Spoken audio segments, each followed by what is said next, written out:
Good morning, HWC kids. So this summer we had a huge garden at our house. When there was still snow on the ground last winter, we started our seeds inside, and just about a month ago we pulled the very last vegetables out of the garden to can and freeze. Have you ever tried to grow food from a seed? It's quite the process, and it's not the easiest thing, especially if you're like me and you don't have a green thumb. You might think that you can just put the seed in some soil and watch it grow. Well, sometimes it works like that, but more often than not, there's a lot more that goes into it. We first need to do our research to know what seeds will grow best in our climate and soil, and how to prevent pests from eating our plants that happen to us.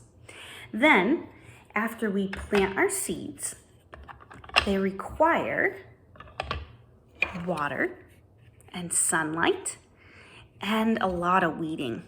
We need to do our part to give it what it requires, but the results are still up in the air, right? It could end up growing into a large plant that provides a lot of food for you, or it might not. I've learned that there's a lot of waiting and a lot of hoping involved in gardening. In our Sunday school lesson today, we learned that an important part of a relationship with God is leaving the results to Him. In Jeremiah 33, the prophet Jeremiah reminded the people that God had a plan. He shared a message from God saying, "The days are coming, declares the Lord, when I will fulfill the good promise I made to the people of Israel and Judah. In those days and at that time, I will make a righteous branch sprout from David's line. He will do what is just and right in the land. This is the name by which it will be called, the Lord, our righteous Savior." A branch will sprout? Kind of sounds like the seeds for our garden a little bit, doesn't it? But God was talking about Jesus, not an actual plant.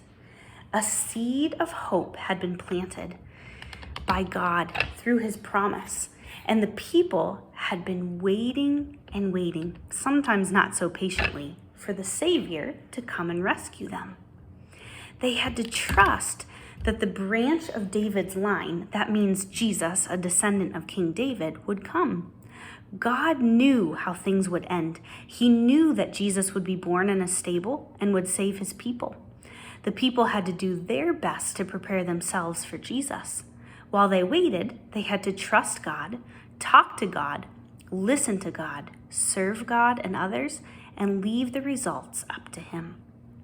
Today, we start Advent, a time of waiting for the day that we celebrate Jesus' birth, Christmas, the event that people in Jeremiah's time had been anticipating. The seed of hope has been planted, so now we wait, and we hope, and we prepare, and we get excited because God knows the result. Happy Advent.